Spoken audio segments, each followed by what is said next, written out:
dugsiga sare ee Faarax Nuur ee magaalada Beligubad ee xarunta gobolka ayaa maanta la gudoonsiiyay deeq kombiyuutarada ayaa waxbarashada wax weyn ka tari doonta. Deeqdan ayaa waxa gudoonsiiyay qurba joogta u dhalatay gobolka Haw. Hablahan qurba joogta ayaa deeqdani soo gaarsiiyay magaalada Beligubad taasoo dadweynuhu aad ugu mahadnaqeen. Xafladan waxa ka soo qayb galay odayaasha deegaanka, madaxda heer gobol iyo heer degmo, dhalinyarada aad u tiro badan iyo cuqaal iyo waxgarad ku dhaqan degmada Beligubad. Ugu horeyn waxa warbixin ballaaran ka jeed maamulaha iskuulka secondary Faarax Nuur Khalid oo ku dheeraaday habka uu soo maray iskuulkani iyo maanta heerabta uu marayo waxaanu yidhi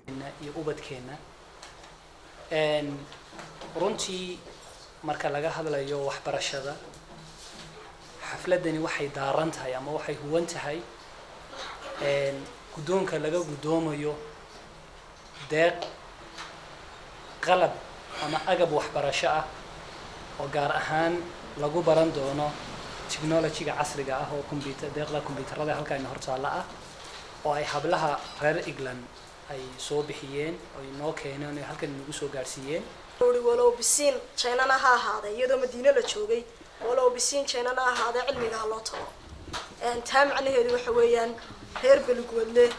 ka jooga kaabada galbeed haddii aanu secondary haysan halkan haymaada secondary Faarax Nuur.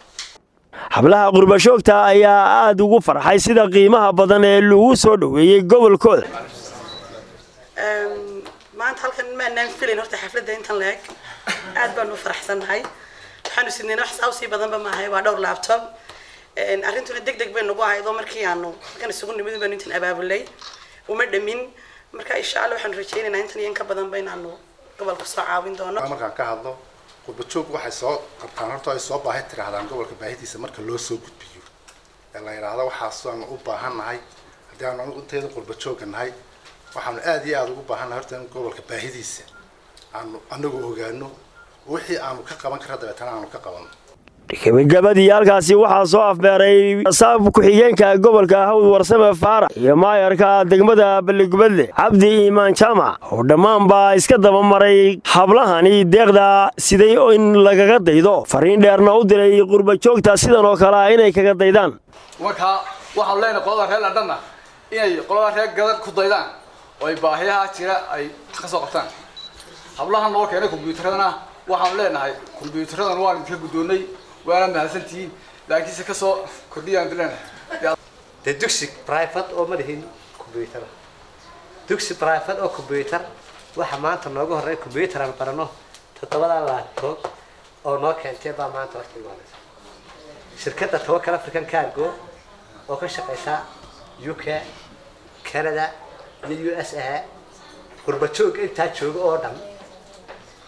inaan alaabta iskuulada u soo direysaan ana iskala shirkad ah alaabta iskuulada u soo direysaan ee waxbarashada u soo direysaan oo caafimaadka aan ka liito u soo direysaan inaan bilaash ku soo qaadayo.